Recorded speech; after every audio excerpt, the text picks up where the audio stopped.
dari tidur kita bekerja yang dulu ngantor, sekarang kita langsung bangun, membuka laptop, kemudian kita join dengan beberapa meeting. Ya, itu suatu keniscayaan pada saat ini seperti itu. Kita melakukan hal itu setiap hari berulang-ulang. Nah, mungkin ini juga yang disebut sebagai norma baru seperti itu. Nah, seperti yang saya di pembukaan tadi, COVID-19 ini merubah semua hal.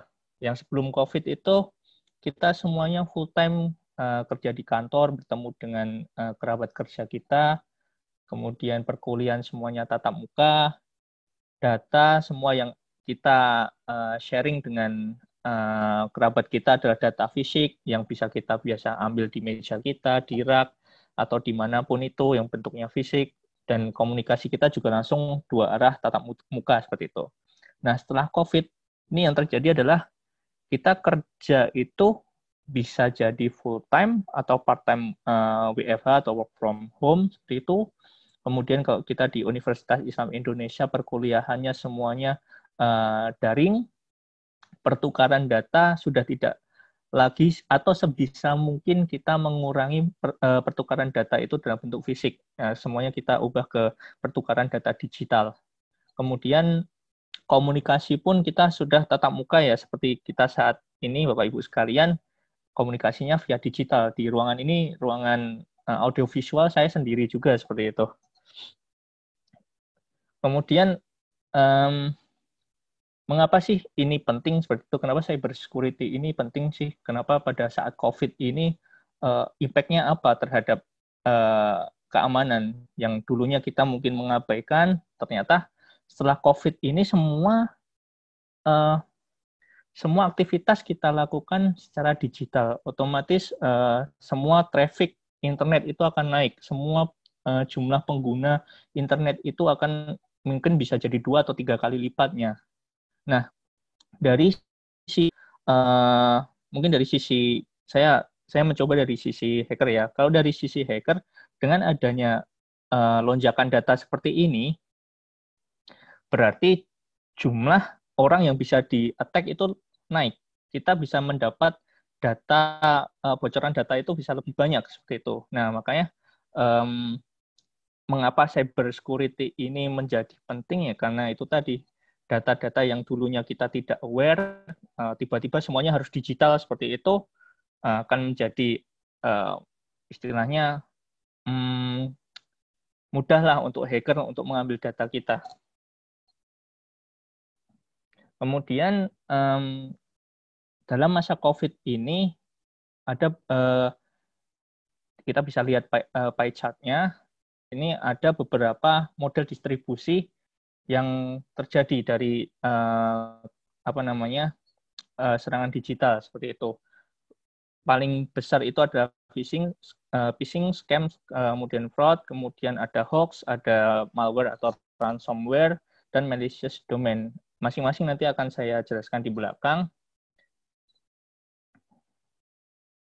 Nah, pertukaran data kita itu kalau pekerjaan itu sebagai source of truth adalah email kan ya. Biasanya kita menggunakan, kalau di Universitas Islam Indonesia itu menggunakan kalau staff itu @uisid, kalau student itu @student.uisid kan ya. Nah, pertukaran data itu juga bisa disalahgunakan sebenarnya. Ketika sebenarnya kita bertukar data, misal data file Word, ternyata isinya makrovirus kayak gitu. Ketika kita klik, kemudian di komputer kita berubah dengan sendirinya seperti itu bisa terjadi juga. Kemudian 35% kita bisa lihat di situ email with link to malware distribution site, atau ketika kita mengklik buah link, kemudian kita disuruh nanti tiba-tiba buka page-nya Facebook seperti itu, terus disuruh reset password. Nah, itu sebenarnya juga salah satu trik dari si attacker sendiri gitu. Nah, kita langsung masuk ke ransomware. Jadi yang tadi di pie chart itu ransomware termasuk yang gede. Jadi ransomware ini sebenarnya adalah malware yang mengenkripsi file korban di dalam laptop ataupun PC atau apapun. Sekarang bisa saja terisi ransomware, bahkan di Android juga ada sekarang. Nah, kemudian si penyerang ini meminta tebusan dari korban berupa Bitcoin biasanya untuk memulihkan akses ke datanya.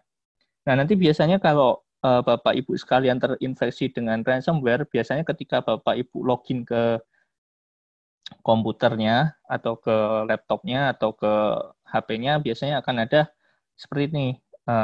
File Anda sudah terenkripsi, bagaimana mengrecovery-nya Anda harus membayar sekian Bitcoin seperti itu. Nah, di situ biasanya juga sudah disebutkan ini nanti kalau tidak ditebus sekian hari, filenya akan hilang seperti itu. Dan di page itu pun juga sudah disebutkan bagaimana caranya untuk membayar. Padahal ketika kita membayarnya, mungkin kita akan dapat key untuk unlock file kita seperti itu. Tapi biasanya ketika kita sudah unlock itu di dalam ransomware, biasanya itu nanti ada scheduler. Jadi walaupun kita sudah membayar, itu belum bisa menjadi jaminan bahwa file kita akan balik. Karena kalau memang ransomware-nya itu mempunyai scheduler, ketika kita sudah kita unlock, file kita balik lagi, dan warning-nya sudah tidak ada. Nah, biasanya kalau di scheduler nanti 2 minggu, paling ya seminggu atau 2 minggu, atau dalam waktu yang random, nanti ransomware-nya akan menenkripsi kembali seperti itu. Jadi memang ransomware ini memang fungsinya ya memang untuk memeras kita. Oke. Kemudian, nah ini beberapa contoh kasus ransomware yang terjadi di luar sana. Ada karena kasus ransomware itu memang beberapa perusahaan hingga men-shutdown service atau layanan mereka.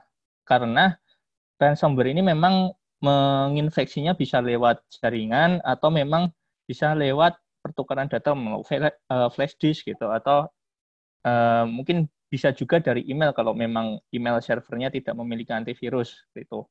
Nah, yang sampai paling parah yang terjadi ya seperti yang di Jerman ini menyebabkan data di rumah sakit itu tidak bisa diakses sehingga banyak terjadi korban di sana seperti itu.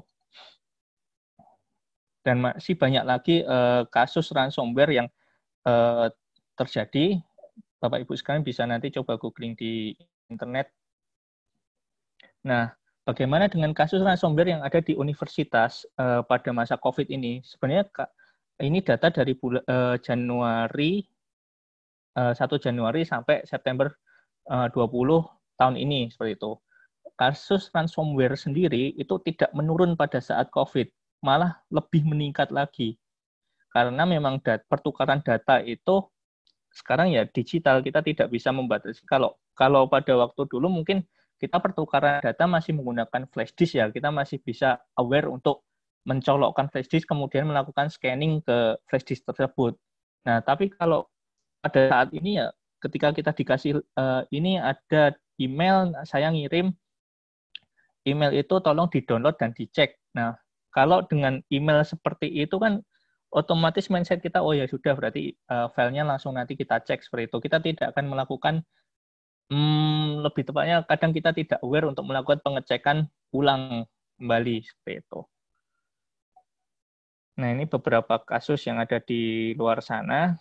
Sempat kemarin juga di UI juga ada kasus ransomware, tapi alhamdulillah sudah ada backup gitu. Jadi ya sudah di-uninstall saja mesinnya yang terkena ransomware, kemudian kita restore datanya ulang seperti itu. Kemudian ada yang namanya phishing dan spoofing. Ini sebenarnya dua teknik ini saling melengkapi ya, karena phishing sendiri sebenarnya menggunakan teknik spoofing. Jadi kalau phishing itu dirancang agar terlihat sebagai sumber yang seperti sah. Gitu. Jadi ketika kita nanti mencoba ada email atau kita masuk ke sebuah, kita googling itu facebook.com, ternyata kita tipe facebook BOO-nya O-nya 3.com, ternyata dia memang tampilannya sama seperti Facebook, tapi itu bukan page-nya Facebook. Nah, itu kan salah satu contoh dari teknik phishing. Kemudian spoofing ini juga sama, dia mencoba agar komunikasinya itu atau sumber datanya atau yang kita akses itu terlihat seperti sah gitu. Nah, tujuannya apa? Tujuannya sebenarnya hanya mengambil informasi bukan hanya sih, ini mengambil informasi pribadi kita termasuk username, password, kemudian ID card, KTP seperti itu. Nah, contohnya seperti ini. Ketika kita tipe seperti itu, mungkin Facebook O-nya ketambahan, jadi nggak OO tapi OOO.com gitu. Munculnya mungkin sama gitu page-nya. Tapi ternyata ini sebenarnya bukan halaman Facebook, tapi memang didesain oleh attacker itu untuk mengelabui kita. Tapi kita tidak pernah aware terhadap itu, ya kita masukin aja username password, tampilannya sama kok, ya sudah ini berarti Facebook seperti itu. Padahal kita bisa melakukan pengecekan menggunakan contohnya SSL, nanti akan saya tunjukkan di belakang. Kemudian ini yang contoh yang phishing atau spoofing tadi. Terkadang kita mendapat nih email dari gmail.com, seseorang sudah memiliki password kita dari IP ini, tolong ini kasus yang sering terjadi ya, sering buat terjadi mungkin di tempat kita sering terjadi. Jadi kita sudah dikasih informasi seperti itu, seseorang mempunyai password kita dari IP itu, kemudian dari lokasinya di mana, kita diminta untuk melakukan ganti password seperti itu. Nah, dari page ini kan cukup meyakinkan kan ya, bahwa kita dapat email dari Google untuk mengganti password. Ternyata ketika kita klik change my password, ternyata meredirect ke halaman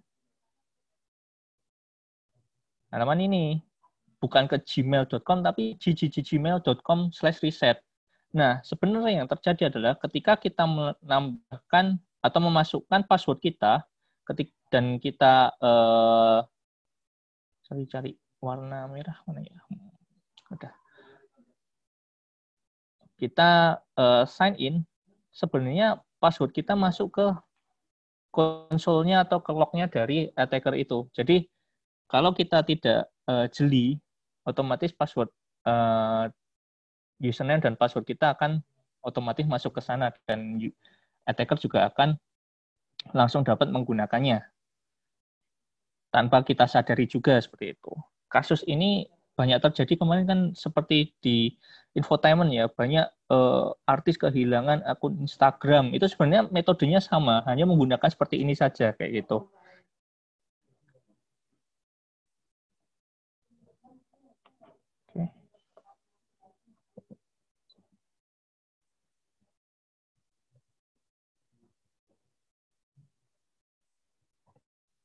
Kemudian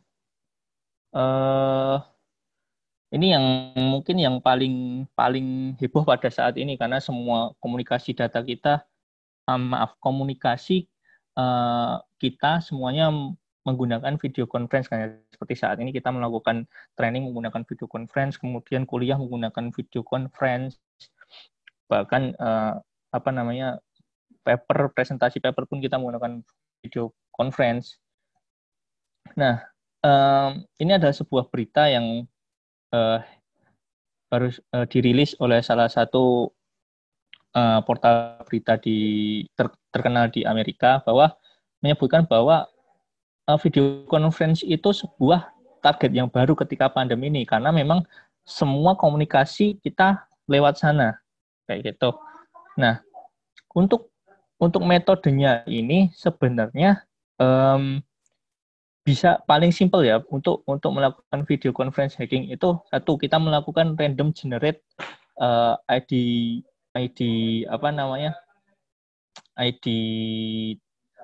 dari videonya seperti itu. Jadi ketika contohnya pada hari ini kita mendapat undangan UI Academy dapat ID video conference-nya seperti itu. Nah, kalau saya sebagai attacker, saya akan mencoba merandom. Saya coba-cobalah random kayak gitu.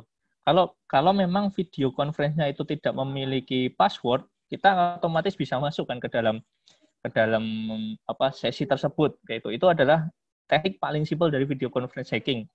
Nah, teknik yang lebih advance lagi itu ada kita menggunakan namanya man in the middle. Jadi ketika dalam jaringan kita mengambil sebuah sertifikat dari sesi video conference-nya kita, kemudian dengan menggunakan sesi itu kita mencoba berpura-pura sebagai member juga, karena kita mempunyai sesi dan sertifikat yang sama. Itu bisa juga dilakukan. Nah, makanya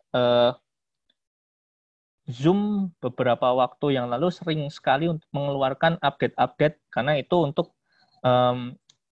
mencoba menutup celah pada kasus ini.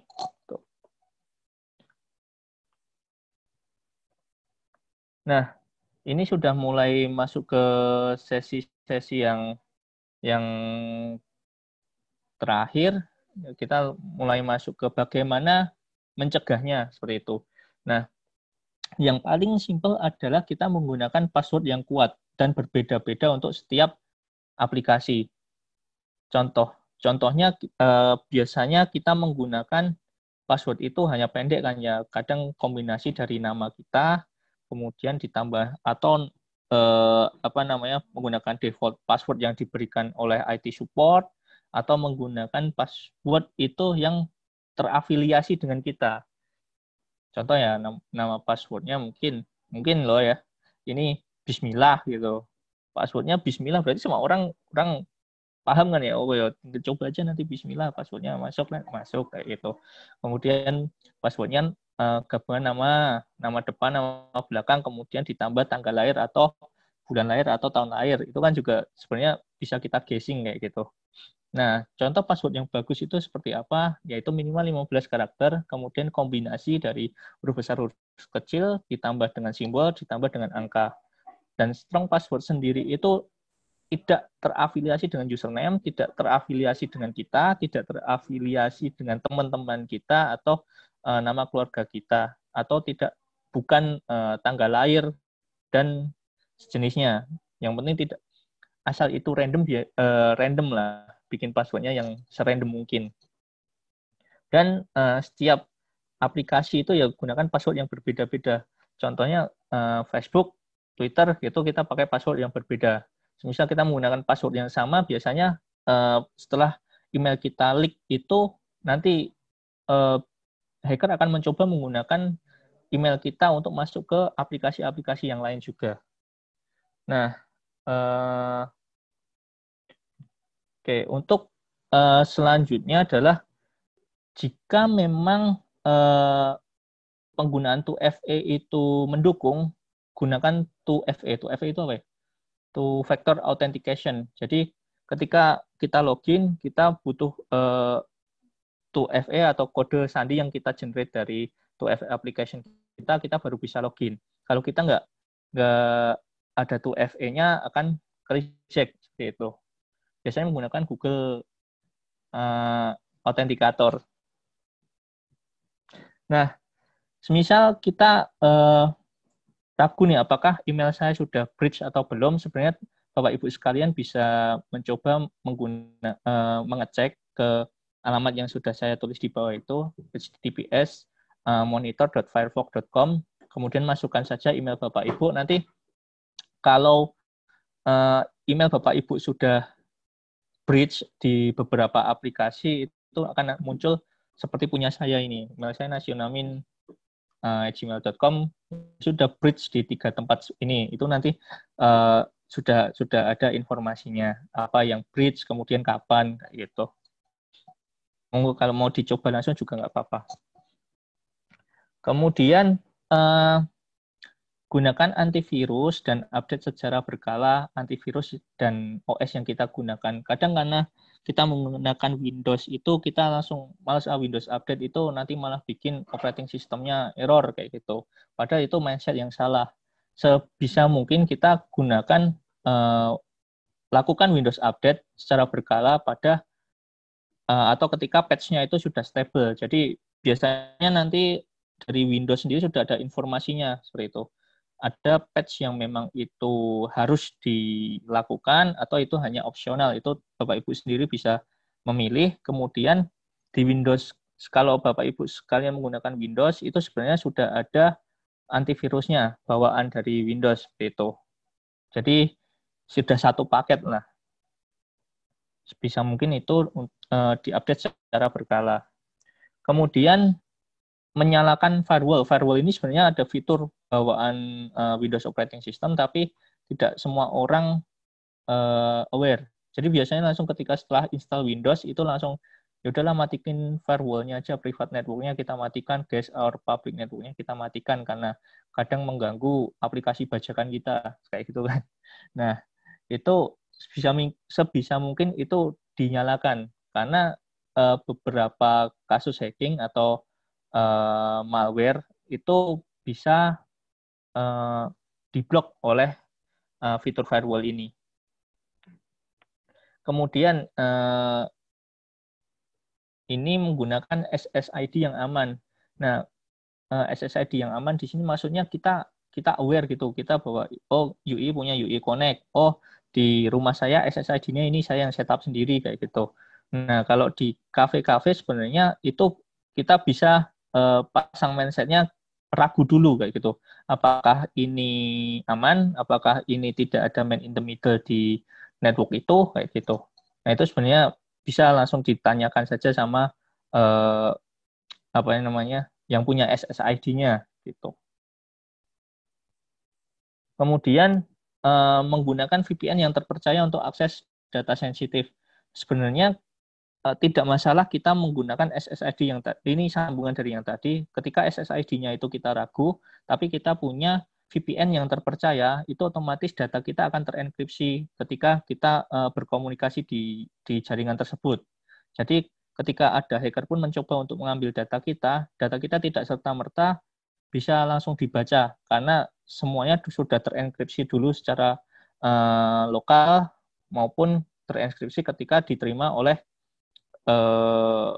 pihak yang menerima informasinya seperti itu.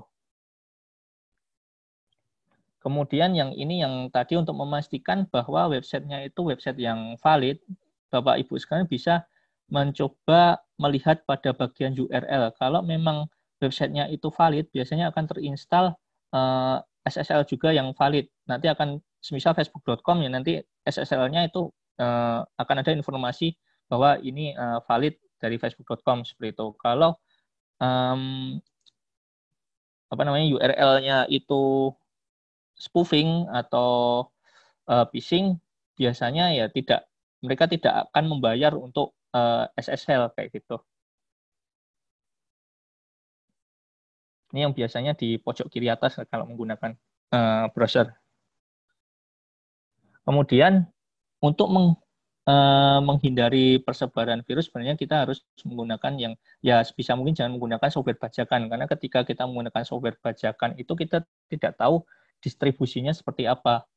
Bahkan di keygen-nya pun bisa jadi atau crack-crackannya bisa jadi sudah diinjek sebuah malware seperti itu. Nah, kemudian hindari asal klik link yang ada di internet.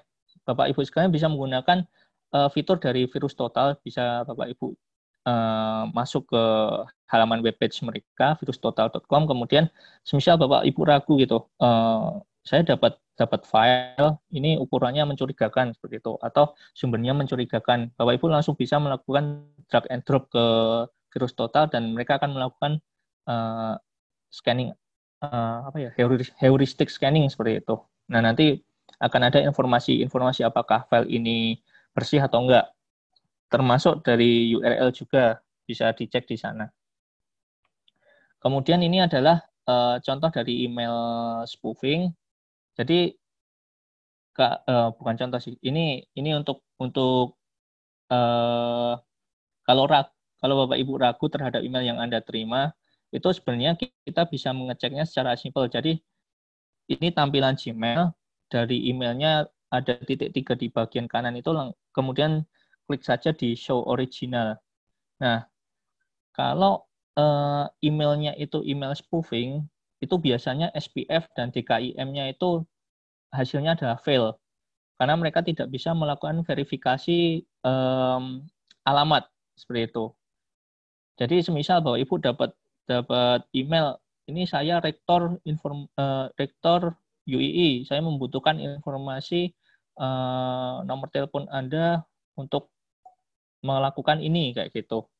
Nah, Bapak Ibu bisa melakukan pengecekan dengan yaitu tadi buka filenya, buka emailnya, kemudian cek originalnya, pastikan saja DKIM sama SPF-nya ini. Kalau memang itu spoofing, ya biasanya fail kedua-duanya gitu. Kedua-duanya atau salah satu ya, kedua-duanya itu salah satu.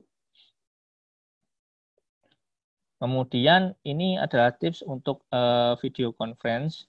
Itu sebisa mungkin semua sesi video conference itu kita berikan kata sandi atau password kayak gitu.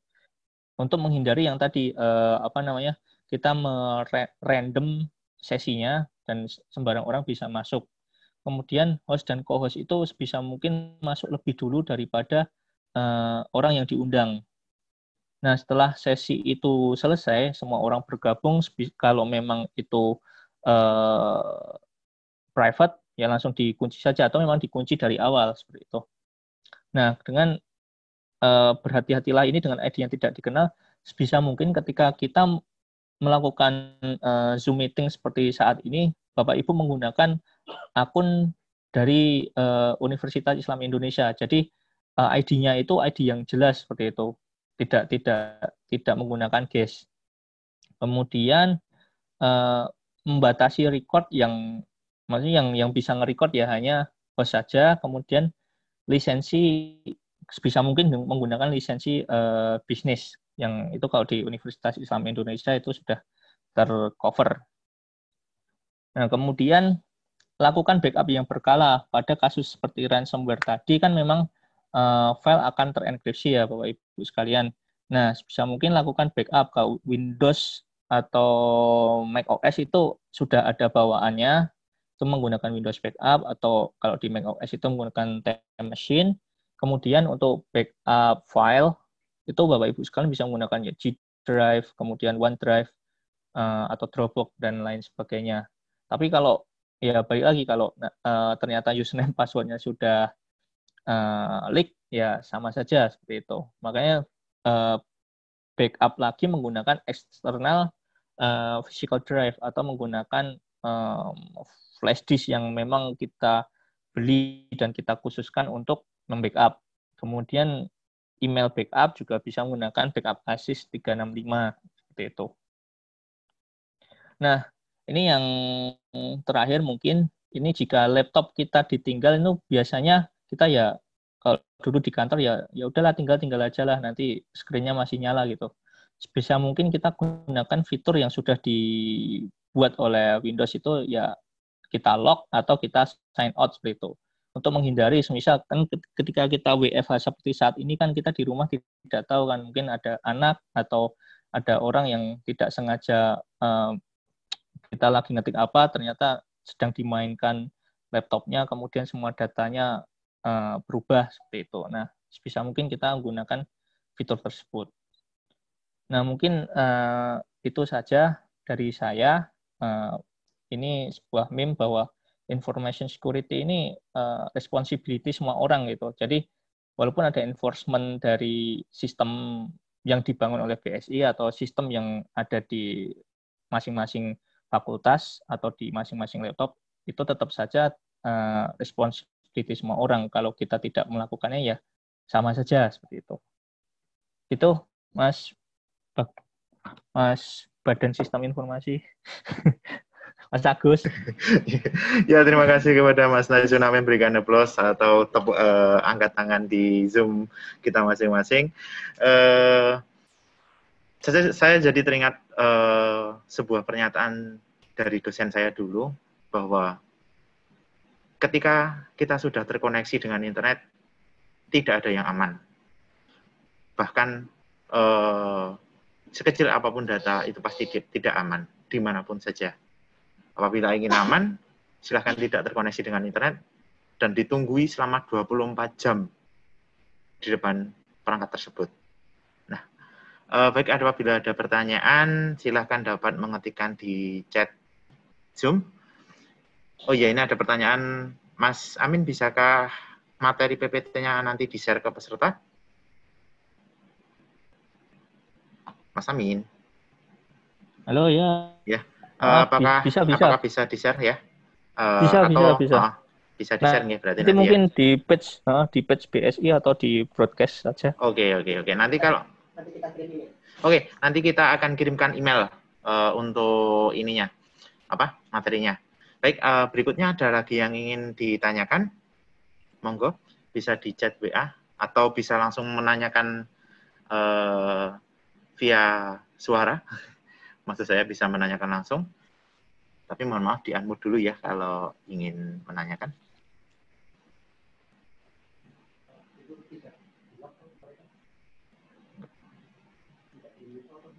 Enggak. Monggo, apabila ada yang tanya. Oh ya, antivirus rekomendasi dari BSI apa ya untuk komputer Windows? Monggo Mas Amin. Antivirus rekomendasi ya. Sebenarnya ya ada drawback-nya sih penggunaan antivirus. Kalau di Windows itu otomatis kalau beberapa antivirus itu kan akan bikin malah lambat sistemnya ya. Kalau saya sih merekomendasikan ya sudah bawaannya Windows saja dulu kayak gitu. Windows Defender kalau nggak salah ya bawaannya Windows. Microsoft Security Essential.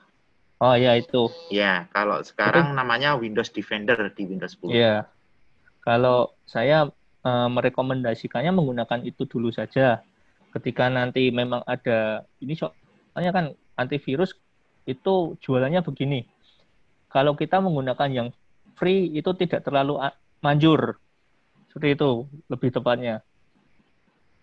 Kalau memang ada budget, gunakan yang ini bukan promo ya, cuman promo ya Mas ya. Bukan endorse ya Mas promo. ya. Mas bukan endorse ini bukan endorse.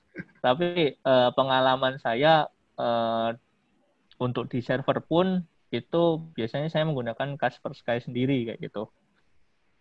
Jadi karena di beberapa forum Black Hat itu Kaspersky juga ikut andil di sana. Jadi memang untuk membangun awareness-nya dan membangun security dan heuristiknya, Kaspersky termasuk yang advance kayak gitu. Tapi ya balik lagi drawback-nya, kita menginstal antivirus itu biasanya akan lemot sih. Nah, saya menyarankan untuk menggunakan Windows Defender dulu saja. Karena kemarin beberapa kali saya juga melakukan pengetesan di server saya, Windows Defender itu sekarang juga sudah cukup baik gitu. Sudah cukup baik untuk sebenarnya dia mendetek heuristiknya itu sudah baik. Misal ada file yang memang kita download dan itu memang ada attachment-nya itu ada virusnya, biasanya downloadan kita langsung gagal kayak gitu. Jadi itu memang sudah cukup lah kalau saya bilang. Tapi dalam tanda kutip balik lagi kepada pengguna, harus untuk sering update ya Mas ya? Iya, tetap harus sering update heuristiknya aja. Ya, yang terpenting karena perkembangannya semakin pesat juga, untuk update juga harus kita ikuti juga. Dan untuk UII sendiri, kita fasilitasi untuk Windows tidak bajakan, atau bisa dilisensi ke kita, BSI. Ada lagi mungkin yang akan ditanyakan?